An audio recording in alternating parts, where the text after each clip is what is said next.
ذہن میں اس وقت ہے جو آپ نے فرمایا تھا آغاز کلام میں، کل بھی آپ نے یہ بات فرمائی تھی، آج بھی یہ بات فرمائی تھی کہ عمرے ہو رہے ہیں، حج ہو رہے ہیں، معتکفین بیٹھ رہے ہیں، ہزاروں کا اجتماع ہو رہا ہے، عبادات تو ہو رہی ہیں لیکن اثرات معاشرے پر مرتب نہیں ہو رہے. آپ بات کریں تزکیہ نفس کے لیے عبادات، ذوق عبادت کے ساتھ ساتھ حسن معاشرت نظر کیوں نہیں آتا؟ اس پر گفتگو کریں گے. ابھی سوال لے لیتے ہیں. السلام علیکم. وعلیکم السلام جناب انیس بھائی. جناب کیسے ہیں جناب آپ؟ الحمدللہ. کون صاحب بول رہے ہیں، کہاں سے؟ جی میں مشتاق احمد بول رہا ہوں سعودی عرب سے. جی نہیں ارشاد. جی ڈاکٹر صاحب سے ایک حدیث ہے، اس کے بارے میں، اس کی روشنی میں میں سوال کرنا چاہتا ہوں. کہیے. جی ڈاکٹر صاحب السلام علیکم. وعلیکم السلام ورحمۃ اللہ. جی ایک حدیث ہے نبی کریم علیہ الصلوۃ والسلام کی، بدا اسلام غریبا فیعود کما بدا فطوبى للغرباء. قیل لمن الغرباء یا رسول اللہ؟ قال رسول اللہ صلی اللہ علیہ وآلہ وسلم الذین یصلحون من بعد من سنتی. ٹھیک. تو میرا سوال اس حدیث کے بارے میں یہ ہے کہ اس حدیث کی روشنی میں اس وقت پاکستان کے اندر یا پوری دنیا میں کسی بھی مسلمان ممالک میں کوئی ایسی جماعت موجود ہے یا نہیں؟ ٹھیک، آپ کا بہت شکریہ. جی ڈاکٹر صاحب. دیکھیے پہلی بات تو میں نے بھی عرض کی تھی شروع میں ہی کہ اسلام کا زوال بہت جلدی شروع ہو گیا تھا. تو اس حدیث سے سیعود کہا گیا ہے اور سین جو ہے وہ مستقبل قریب کے لیے آتا ہے. تو میں نے عرض کیا ہے کئی مرتبہ اس گفتگو کے دوران کہ مسلمانوں کا عروج تو بہت عرصے تک جاری رہا، لیکن اسلام کا زوال خلافت راشدہ کے خاتمے کے ساتھ ہی شروع ہو گیا تھا. بہرحال ہم جماعتوں کے بارے میں یہاں گفتگو نہیں کر سکتے. یہ ضرور ہے کہ حدیث میں حضور نے فرمایا ہے کہ ایک جماعت ہمیشہ ہر دور میں حق پر قائم رہے گی. اب اس کو تلاش کرنا یہ آدمی کا اپنا کام ہے، لیکن یہ کہ ہم یہاں پر کسی کی نشاندہی یا کسی جماعت کی نفی اور کسی کی توثیق یا اور کسی کو ہم تجویز کریں، یہ ہمارا اس وقت کام نہیں ہے. ٹھیک ہے. دیکھیے جو بات آپ نے کہی تھی وہ اصل میں میرے اس بیان کے اعتبار سے اس کا جواب آ چکا ہے. وہ ایمان پیدا کیے بغیر جو حقیقی قلبی ایمان ہو، یہ عبادات وہ نتیجہ ظاہر کر ہی نہیں سکتی. یہ عبادات اس ایمان کے بغیر محض ریچولز رہ جاتی ہے. رہ گئی رسم ازاں روح بلالی نہ رہی، فلسفہ رہ گیا تلقین غزالی نہ رہی. ریچولز ہے، اس لیے کہ وہ ایمان پہلے پیدا ہو پھر یہ عبادات ہو. یہی وجہ ہے کہ عبادات بھی فوری طور پر نہیں آئی ہیں. پہلے جیسا کہ میں نے عرض کیا وہ ایمان کی بنیاد کو قائم کیا گیا. اس ایمان کے پیدا ہونے کے بعد دلی یقین والا ایمان جب پیدا ہوگا پھر یہ عبادات، وہ جو اقبال کہتا ہے نماز و روزہ و قربانی و حج یہ سب باقی ہیں تو باقی نہیں ہے. یہ تو ریچولز کی حیثیت سے ہیں جب تک کہ وہ ایمان پیدا نہ ہو جائے. ٹھیک ہے، بالکل. بہت اچھی بات کہ جب تک وہ ایمان نہیں آئے گا تب تک ہم ان عبادات کی برکات سے مستفید نہیں ہو سکتے. یہ فیوز و برکات ہم تک نہیں پہنچ پاتی اور نہ ہم ان تک پہنچ پائیں گے. اچھا سمپل سا سوال ڈاکٹر صاحب یہ ہے کہ چلیے ٹھیک ہے اب تک ایسا ہوا، اب وہ فرد تیار کیسے کیا جائے کہ جو دین کو مطلوب ہے؟ پھر وہی آپ تکرار کر رہے ہیں اس بیان کی، ساری گفتگو تو اسی پر ہو رہی ہے. پہلے ایمان یقین والا پیدا کیا یہ جائے، گول ہے اور اس کا یہ مقصد ہے. اس کا ذریعہ قرآن پہلے گفتگو ہو چکی ہے. جی رجوع القرآن. وہ جنس نہیں ایمان جسے لے آئیں دکانیں فلسفہ سے، ڈھونڈے سے ملے گی عاقل کو یہ قرآن کے سپاروں میں. لیکن اس کے لیے تحریک چلنی چاہیے کہ لوگ قرآن کی زبان، قرآن کی عربی سیکھیں، اس عربی میں قرآن کی اپنی زبان میں اپنی آنکھ سے پڑھیں.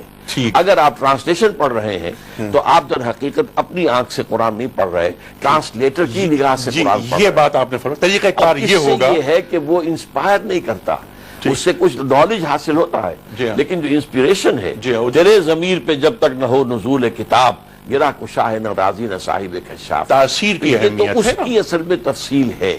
لیکن یہ کہ پہلے دن کی بات میں نے کہی تھی، بذریعہ قرآن ایمان، بذریعہ بیعت تنظیم، ٹھیک، بذریعہ قیام اللیل اور قرآن تزکیہ. ٹھیک ہے. پھر یہ کہ اس کے ساتھ ساتھ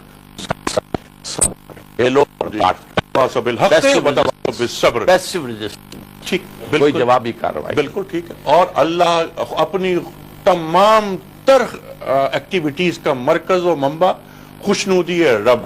اِنَّ صَلَاتِي وَنُسُكِي وَمَحْيَايَ مقصود بالکل. یعنی اللہ بس، باقی ہوس.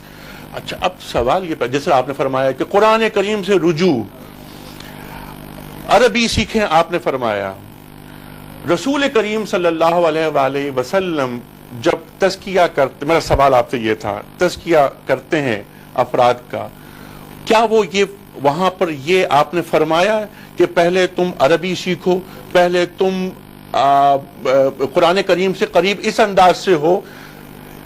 سوال یہ پیدا ہوتا ہے کہ ایک چند شخصیتیں ہوتی ہیں جن کو دیکھ کر لوگ ویسا بننا چاہتے ہیں، چلتے پھرتے کردار پیدا ہوتے ہیں، میرا اشارہ اس جانب تھا کہ وہ کردار کیسے پیدا ہوں گے، اور پچھلے 100 برس میں میری بات سنیے، وہ شخصیتیں کہاں سے آتی ہیں؟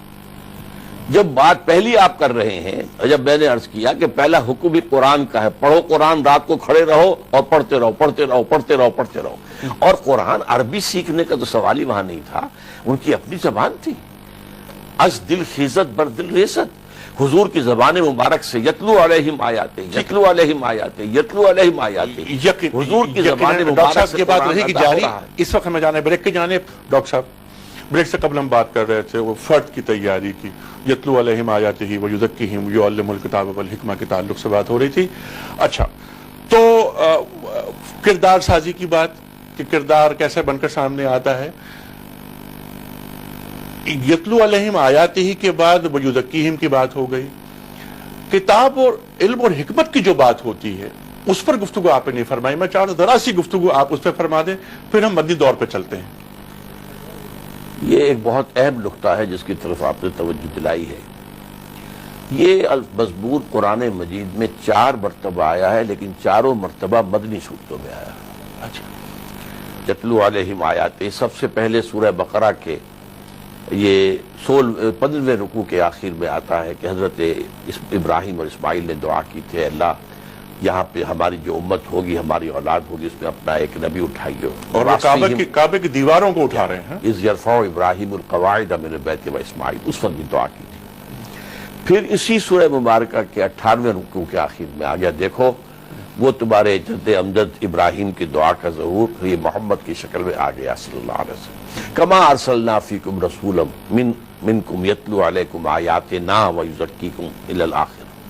پھر سورہ آل عمران میں آیا، پھر سورہ جمعہ میں، یہ چاروں مدنی صورتیں ہیں۔ اس کے جو پہلے 2 کام ہیں وہ مکی دور میں ہوئے ہیں، کتاب اور حکمت کی تعلیم مدنی دور میں آ کر ہوئی ہے، اس لیے کہ کتاب کا لفظ قرآن مجید میں خاص طور پر شریعت کے لیے آتا ہے۔ جہاں کوئی شرعی حکم آتا ہے کتب علیکم الصیام، جہاں کوئی اللہ کی طرف سے امر آتا ہے کتب علیکم اذا حضر احدکم الموت ان ترک خیرا للوصیۃ للوالدین والاقربین، کتاب اس لیے آتی ہے۔ ان الصلاۃ کانت علی المؤمنین کتابا موقوتا، تو یہ کتاب کہتے ہیں شریعت کو۔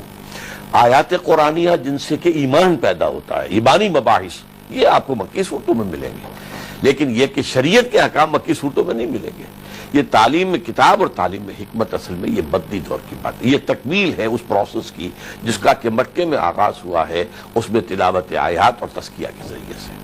اب آئیے اصل میں جب ہماری اصل گفتگو چل رہی تھی کہ وہ جو حضور کی سیرت مطہرہ سے میں نے 6 سٹیپس ڈرائیو کیے، اور ان کو پھر میں نے کہا کہ 4+2 میں نے تقسیم کر دیا۔ پہلا دور جو مکی دور جس کا کہ مظہر اتم ہے وہ 4 ہیں، دعوت ایمان نظریہ قرآن، تنظیم، تزکیہ اور صبر محض، کوئی جوابی کارروائی نہیں۔ اس کے بعد مدینے میں آتے ہی پہلا فیس جو آیا ہے اس کے لیے کہیں گے جدید اصطلاح میں ایکٹیو ریزسٹنس۔ آپ نے صرف 6 مہینے لیے ہیں مدینے آ کر، اور ان 6 مہینوں میں 3 کام کیے۔ مسجد نبوی کی تعمیر کی تاکہ آئندہ کے لیے ایک مرکز وجود میں آ گیا، یہ نماز کا مرکز بھی ہے، تزکیہ نفس کا بھی ہے، یہ خانقاہ بھی ہے، یہ دارالعلوم بھی ہے، یہ گورنمنٹ ہاؤس بھی ہے، یہ پارلیمنٹ بھی ہے، یہ دارالندوہ بھی ہے، یہیں پر وفود بھی آتے ہیں اور ان سے گفتگو ہوتی ہے وغیرہ وغیرہ۔ نمبر 2، یہ جو 2 سیگمنٹس اب امت کے بن گئے تھے، مہاجر اور انصار، ان کو ایک کرنا، مواخات بین المہاجرین والانصار، ایک مہاجر ایک انصاری بھائی بھائی۔ نمبر 3، یہ جو 3 طاقتور قبیلے یہودیوں کے موجود تھے جو مستقبل میں ٹربل پیدا کر سکتے تھے، ان کو آپ نے جکڑ لیا۔ یہ میثاق مدینہ اصل میں ایک pact for the joint defence of Medina تھا، اسے خام خواہ بعض لوگوں نے دستور قرار دے دیا ہے. یہ اصل میں یہ تو ایک جوائنٹ ڈیفنس کا ایک جو ہے معاہدہ تھا کہ اگر باہر سے حملہ ہوگا تو ہم امت واحدہ کی حیثیت سے مل کر مدینے کا تحفظ کریں گے.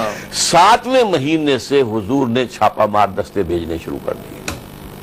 بدقسمتی سے سیرت کی کتابیں جو لکھی گئی ہیں کولونیل رول کے دوران اس میں اس چیز کو چھپایا گیا، اس لیے کہ مغرب ہم پر اعتراض کرتا تھا کہ یہ تو تلوار سے پھیلا ہے دین، یہ تو خوریزی کرنے والا دین ہے.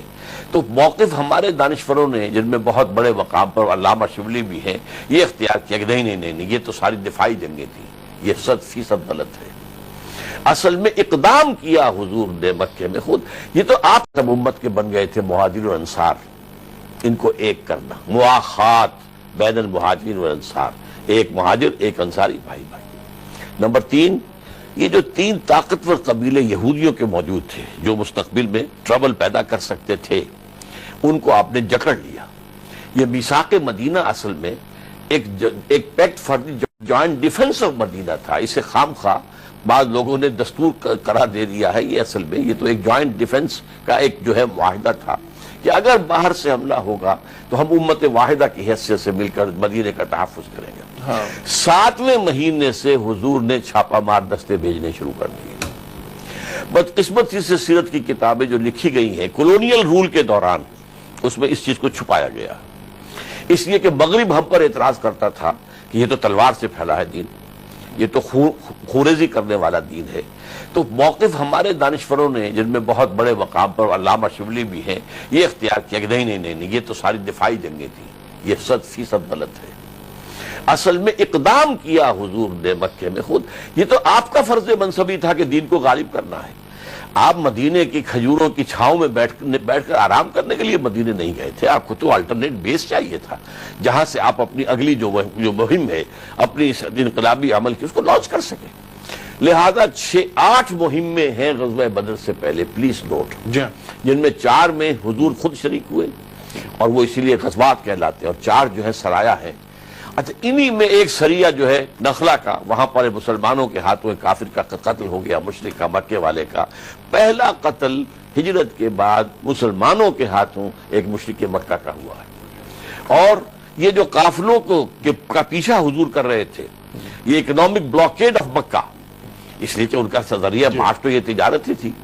تو اس کے اوپر جو آپ نے کہا، آپ جو ایک قافلہ لے کر ابو سفیان جا رہے تھے، اس وقت میں ادب سے نام لے رہا ہوں، بعد میں ایمان لے آئے ہیں، صحابی ہیں، تو اس قافلے کا آپ نے پیچھا کیا، وہ نکل گئے تھے. واپسی پر انہوں نے SOS پیغام بھیج دیا مکے میں کہ مجھے خطرہ ہے محمد کے آدمیوں سے صلی اللہ علیہ وسلم، تو مدد بھیجو. کیونکہ قافلے کے ساتھ تو زیادہ 50 آدمی تھے محافظ، اگر حضور کو حملہ کرتے ہیں تو اس کا کون تحفظ کیسے کریں گے. تو ایک طرف نخلا سے انسان چیختا ہوا آیا کہ محمد کے آدمیوں نے ہمارا آدمی مار دیا، ماحول بن رہا ہے. اب وہاں پر اصل میں مکے میں ڈوز بھی تھے اور ہاکس بھی تھے.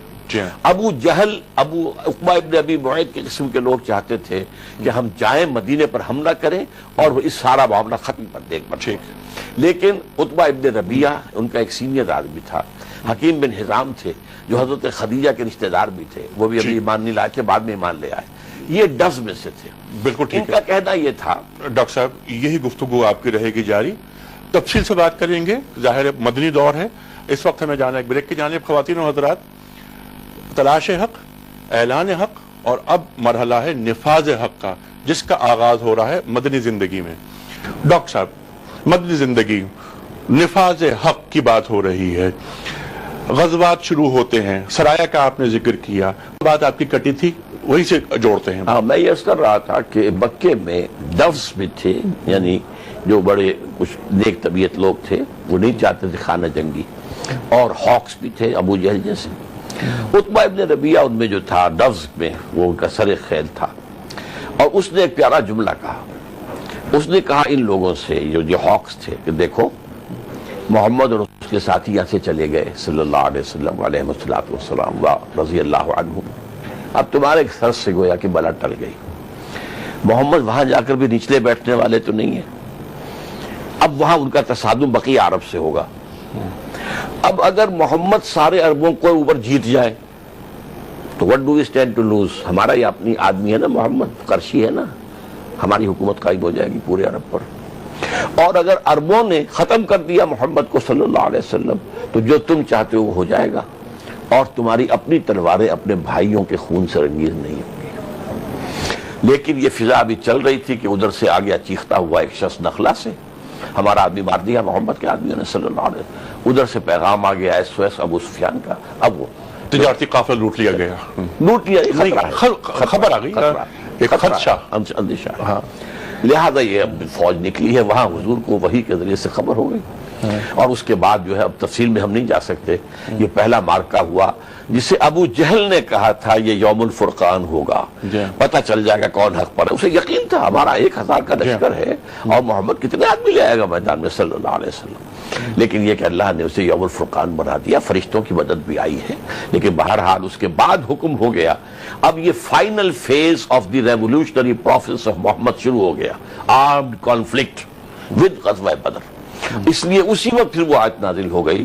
اب جب یہ آغاز ہو گیا ہے تو اب یہ ختم نہیں ہونا چاہیے جب تک کہ کفر کا اور شرک کی بالادستی کا خاتمہ نہ ہو جائے، اور فتح مکہ پیش نظر آئے گا، قاتلوہم حتی لا تکون فتنۃ ویکون الدین کلہ للہ، دین پورا کا پورا اللہ کے ہو جائے، پورا نظام زندگی اللہ کے حکم کے تابع ہو جائے، حاکمیت خداوندی کا نفاذ ہو جائے۔ تو یہ ہے 6 سالہ فیز، اس میں اپس اینڈ ڈاؤنز آئے ہیں، اس میں معلوم ہے کہ بدر میں ان کے 70 بڑے بڑے چوٹی کے سارے سردار مارے گئے، مسلمان 13 شہید ہوئے آن دی اسپاٹ، ایک جو ہے زخمی ہوئے تھے جو واپس کے سفر کے دوران شہید ہو گئے، فوت ہو گئے، وہ 14 ہیں۔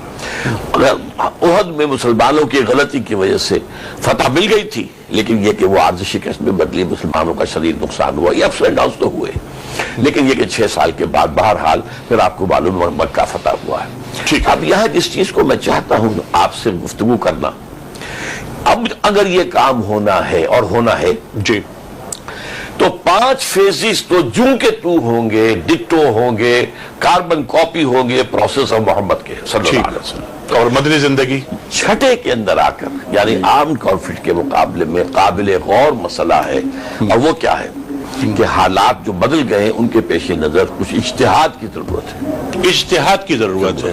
آپ کو سمجھیے بدلے کیا ہیں حالات، وہاں کیا تھا، ایک طرف کفر ایک طرف ایمان، جی، یہاں مسلمان ملکوں میں یہ تحریک اٹھتی ہے اگر تو حاکم کون ہے، مسلمان، یہاں معاملہ مسلمان ورسس مسلمان کا ہو جاتا ہے، ایک بات۔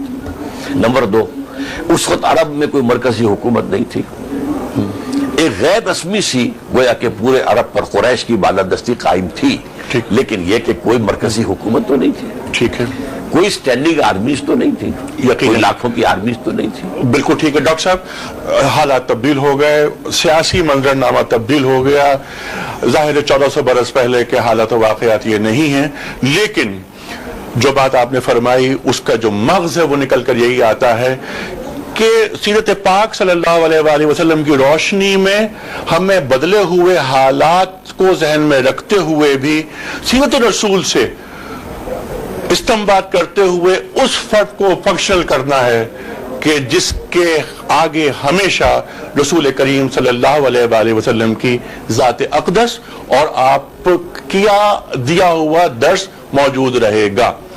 ڈاکٹر صاحب اسی گفتگو کو کل لے کے چلیں گے آگے، اس پروگرام ختم کرنا ہے، میں آپ کی آمد کا بڑا شکر گزار